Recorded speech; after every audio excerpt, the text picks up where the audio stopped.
Okay, hello, LinkedIn Live. We are so excited to be here with you today to talk about a topic that I think is really important, especially as we get towards the holidays, and that is rest, recovery, and resetting, and the permission to prioritize yourself. But before we move that direction, I am Chelsey Parkinson. I'm the Director of Coaching at PPCaDI, and I will let my colleague introduce herself as well. Hi, everyone. I'm Dr. Kathleen Costello, and I am the Director of Strengths-Based Leadership at P. Awesome. All right. So, permission to prioritize yourself. That can kind of be a tough topic sometimes. It can feel a little selfish. I think about my own life as a professional, and I have a husband, and I have a child and family. And sometimes it can feel really hard to be okay with slowing down and prioritizing yourself and allowing yourself to have that space. I don't know. What do you think, Kathleen? Yes, I totally agree. I'm in the same boat with family, have a child, and still trying to maintain, some career aspirations. And so, yeah, I think that prioritizing self can be difficult. I think even with the desire, sometimes it can be hard to find the time or make the time for ourselves. Mm-hmm. One way that I always challenge myself and my clients to think about this topic is from a gentle risk perspective. We always think of what's the risk if I do? What's the risk if I take the time to prioritize myself? Like, oh, well, if I go and do this for myself, or if I take time off, these are all the things that could go wrong in my life or things that could happen. And I like to flop that and to look at it from, but what's the risk if you don't? What's the risk if you don't take some of that time and you don't slow down and you don't figure out what you yourself need before you are any of the roles in your life? How do you view this? I think that's a great perspective. And I just want to acknowledge if there's a little bit of a lag on my internet, everyone, I apologize. We've been having internet issues today. So thanks for your patience. But I think that's a great way of looking at it, Chelsey. And I think what I look at, yeah, I guess is in a similar perspective is what's the impact of not prioritizing? And so I know I see it in my own life. I show up differently. I'm maybe a little bit more irritable. I may not come act from my values. And so I think you're exactly right saying kind of what's the risk. It's kind of like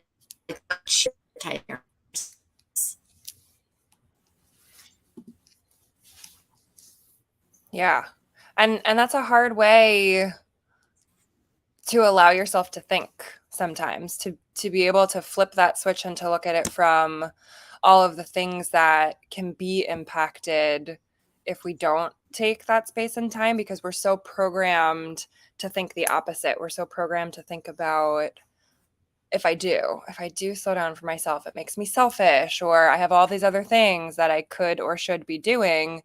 And that's always kind of a light bulb moment for me, is if I find myself in could, or I find myself in should. I'm like, oh, I got to get my life remote out and press the pause button and go, okay, if you're in coulds or shoulds, then there's a little bit of inner critic, or there's a little bit of self-sabotage, or there's a little bit of something that is trying to keep me from doing these things that allow me to, pick a cliche, fill my own cup or put my oxygen mask on first or whatever it is. But they really are such important places, because societally, I think we have been so conditioned to believe that prioritizing self is at the cost of everybody else or everything else.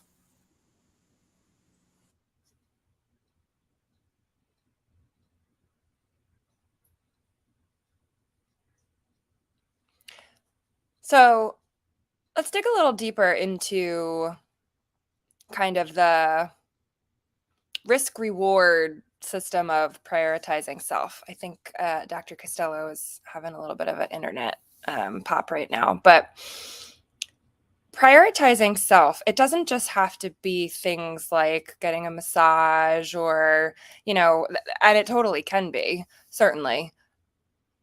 But prioritizing self, today we're talking about rest, recovery, and reset. That can look like a lot of things for different people.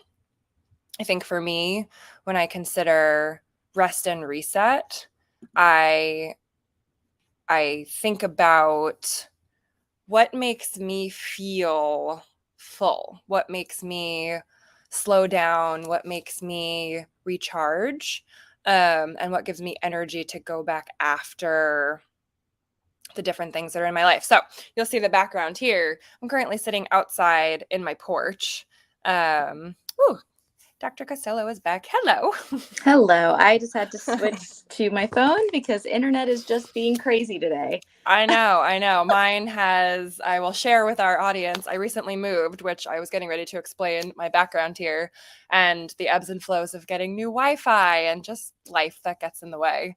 But before you pop back on, Kathleen, I was sharing with our audience that, for me, even just sitting out on my patio and being able to look at all of the trees that are in my yard and just be out in nature. My dogs, I have 3 dogs because I'm a crazy person, but they're all laying out here. That to me is a little bit of rest, recovery, and reset, just a little bit of respite to sit in nature, to be surrounded by animals, which I'm a huge animal lover, to have the weather be nice enough for that. And, it's a 30-minute broadcast, so it's not a huge amount of time, but even just that chunk of sitting out in nature and doing those things can be very recharging for me.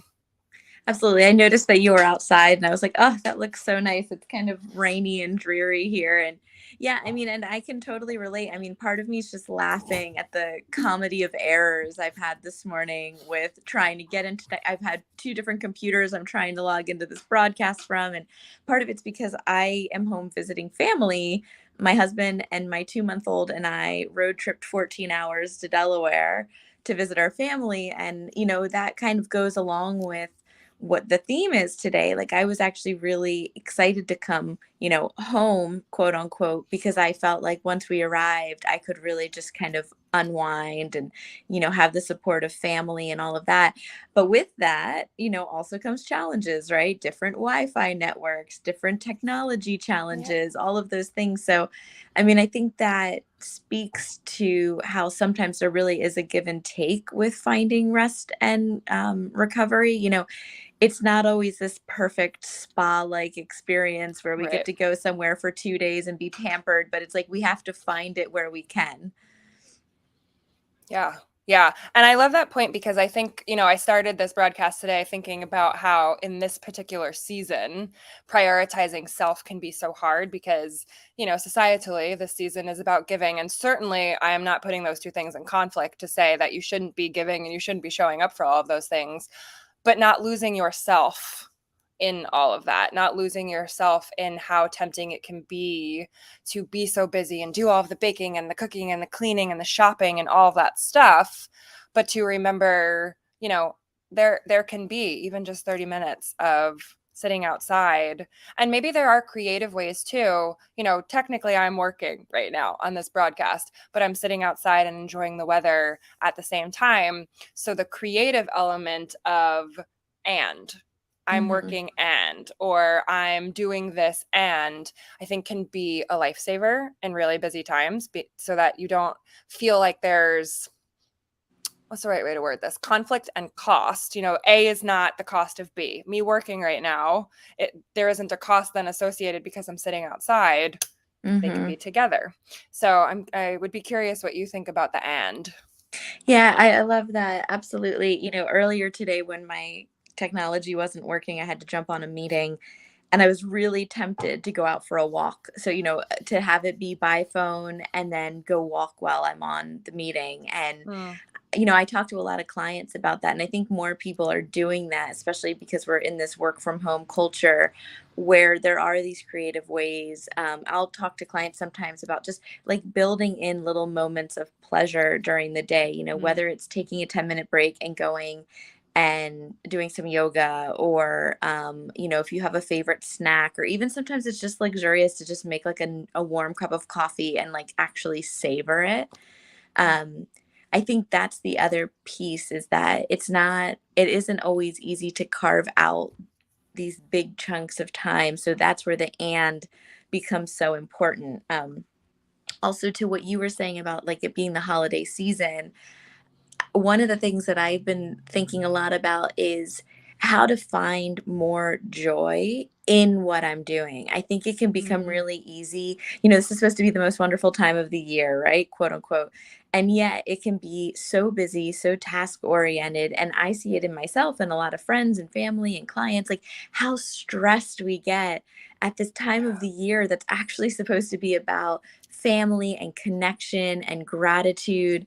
And one of the things I've looked at is like, how do I stay more present with what I'm doing so I can really mm, extract the joy out of it?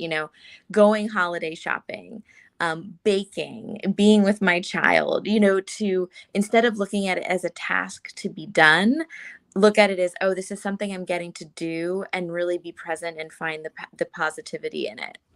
yeah, yeah.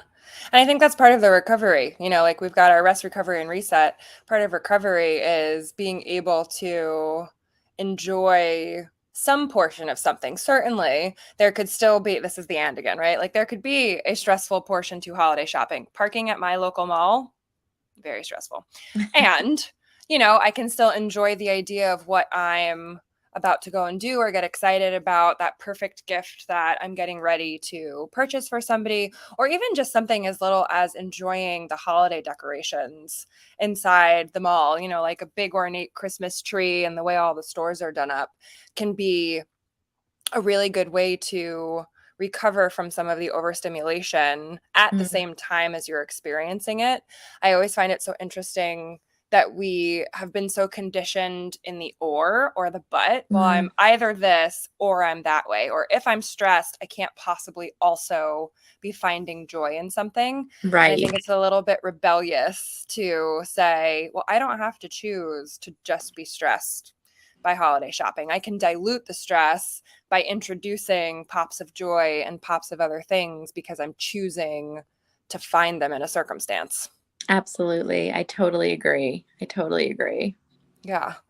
So, our cycle of rest, recovery, and reset, we haven't so much talked about the reset portion yet, but I think we can add on to, rest. We've talked a little bit about finding small pops of rest, even if it's a warm cup of coffee, sitting outside while you're doing something else and allowing yourself to have the end experience. And then Hmm. recovery, how do you want to recover? Joy is a great way to recover from things like stress.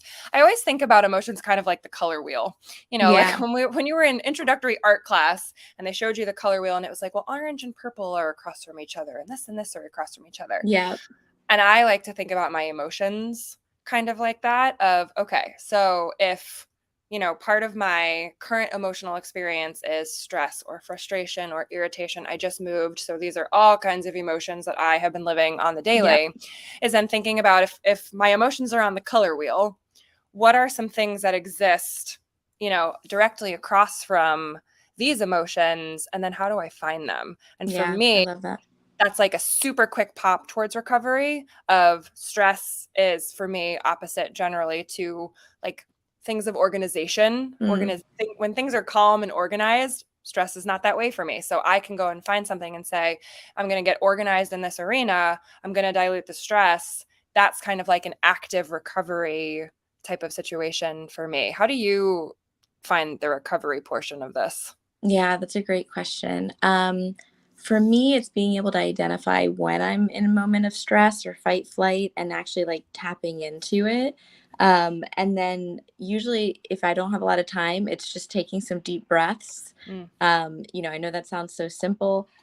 Getting out in nature, which you're doing right now, which I love, is a huge, like, just reset for me. I think, we are nature as humans. And so getting back to the source. But I love the color wheel idea. I think it's really, for me, it's about having things in like my toolkit that I know will have an instant state change. Something that doesn't take a lot of time. And so for me, like movement, nature, breathing, or connecting with a friend, like those are things that I know, even if I have 2 or 3 minutes, those things can have an instant state change for me, as well as gratitude, trying to Mm. practice gratitude. Um, and speaking of stress, my little one is in the other room and I can hear her. So I'm going to bring in my little source of joy, if that's okay, on this broadcast, since we're being totally transparent and, Let's do that's it. what this is about. So I will Mm-hmm. be right back. Bear with me one moment. No worries. Yeah, so Kathleen was talking about state change, and I think that that is amazing. Even just walking from my office out onto the patio can eliminate some of those places of stress. And if you think about just human behavior and human cognition, we're so habitual, and we can associate, my office can sometimes be associated with stress because that is where I work. And sometimes just breaking that up and finding a way to change my state of being and my environment can change the way that I'm feeling. So a challenge for everybody out in, virtual LinkedIn land right now is to consider, how do you shift? How do you find a way to shift your state of being? How do you find a way to, disassociate from one environment and emotion to step into a new environment and emotion? And it could be as simple as walking to your kitchen and making a cup of coffee if you're working from home, or if you're in the office, finding a person to go and talk to. Working out, that's a great one. That's a physical and somatic endorphin rush where you're not just relying on an environmental change, but whole being. Think about the mind body connection. It can be so helpful to just have state change. Hello. Welcome back. I was chatting a little bit more about different ways that you can change your state, like you were talking about, of being able to shift, whether it's your environment. We've got coffee and working out in the comments of different ways to shift up, how you're feeling and to change your state of being, so that you're breaking the habit of, if you associate your office with stress, if you break that habit and you go and do something else, then you can start to change the shape of your emotions too. Well, and a big stress reliever is having loved ones who can help us with different things in the moment. Absolutely. But no, I love that. Thank you for your patience. I think that's the big thing is when we talk about these 3 R's, is like actually knowing ourselves well enough to know what those are for us. Because for one person, it could look very different than another person. Right. Yeah. And being creative and willing to try it out. Because if I think about my evolution just in adulthood, things that might have been considered recovery for me in my 20s probably feel a little bit different in my 30s. So I think it's allowing yourself to say, I'm going to try this. I'm going to try sitting outside while I work, or I'm going to try taking a walk while I'm on this meeting, or I'm going to try different things to see how I change and adjust to that, because life changes all the time. I mean, you and I are parents, so we know that after having kids, what I think these 3 R's look like is a very different situation than it was when I was only worried about myself, or only worried about myself and my partner. So I think we have to give ourselves permission for it to look different, and to not give ourselves a hard time if either the old ways that we used to show up for these 3 R's, or even what other people are telling us should work, if they don't resonate with you, that's okay. You have to find your jam and your space with these things. I agree. And I think there could sometimes almost be this like extra pressure. It's like a self-love pressure. Like, oh, I'm not doing enough to be good to myself. And it's like, don't add that to the list of things that you're already feeling, like it should be, well, there's a should, right? It shouldn't be anything. It's about finding what you can find in the moment. Mm-hmm. I'm so glad that you brought that up too, because I think it's one of those movements right now, like the self-care movement. Mm-hmm. And I, as a person, find those movements very overwhelming sometimes, because it does it makes you look at your behaviors and your life and go, well, I'm not doing that. Well, I'm not Yeah. taking time for that. Well, I must be doing it all wrong and I must hate myself and I'm not showing up Yep. enough for self-love. And that's the total opposite direction from where we want to be headed with something like this. I think it's sitting in that neutral zone and examining your current routine and looking at it for improvement, not because improvement means there's anything wrong with it, but looking at it for knowing that we change every day, but we tend to bring our habits with us. And I'm going to bring this back to moving again, because I think about all the things that I've brought with me from house to house, and some of it I never touch anymore. And so this move, I was trying to be more judicious with, well, I have brought this with me now since, 3 houses ago, and it continues to sit in this box in this closet. Why? Why is this a habit of mine that I continue to do? So if we think about our lives that way, we get stuck in habits that maybe don't make sense. And if it doesn't make sense anymore, that's okay. And being able to say, I'm going to let this one go and think about, in my current circumstance, what rest, recovery, and reset could potentially look like. I love that. Yeah, it's like we have these different seasons of our lives, and like right now I have a 2-month-old, so I really relate to what you're saying. And yeah, it's about figuring out what you can do in the moment. Like, what are those 3 R's that are available right now? And it may Yeah. look different now than it will in 5 years. In 25 years, kids might be off to college and it means Right. traveling the world. And I think also I'm a big fan of celebrating small wins. So Mm-hmm. even if you can carve out a shower that feels luxurious, like celebrate that. That's huge. Right. That's what I do at the end of the day when everybody's asleep and I can just take, an enjoyable shower. I'm like, okay, for a moment, I'm really going to embrace this. Yeah. Yeah. And deciding for yourself the magnitude of that. Because if that feels huge, nobody gets to tell you otherwise. And for anybody out there who has kids, you know that being able to carve out that time to do things by yourself can feel huge.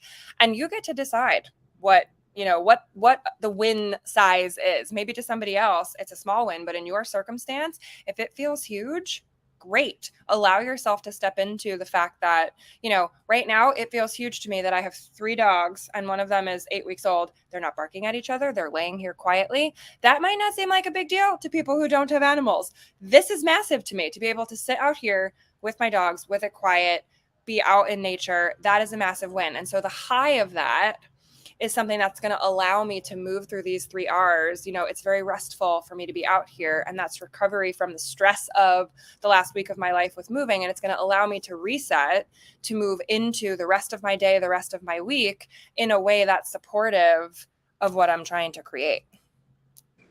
Absolutely. And I think if we're thinking about this time of, generosity where we're often giving a lot of gifts to a lot of other people, it's an opportunity to give that gift to yourself.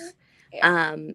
And to recognize that actually beyond gifts, beyond anything, what most people really want is you, the person, right? Is you showing up as the person that they love and care about. And so I think that's another, going back to what you talked about at the beginning, the risk piece. Like, even if we weren't able to give any gifts this season, right, which is really not what it's about, but obviously in some ways it's become that, or it's an aspect of what the holiday season has become.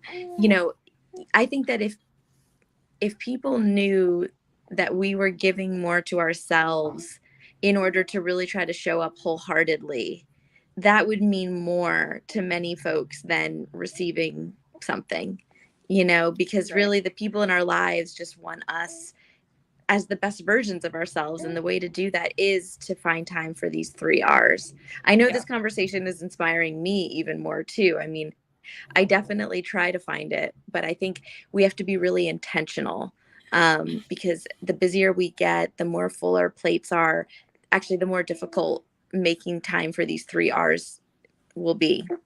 Yeah. And what I love about the point you just made, Kathleen, is like, isn't that why we buy gifts for people? Because we want them to feel happy, because we want them, we do it because of how we're hoping they're going to feel.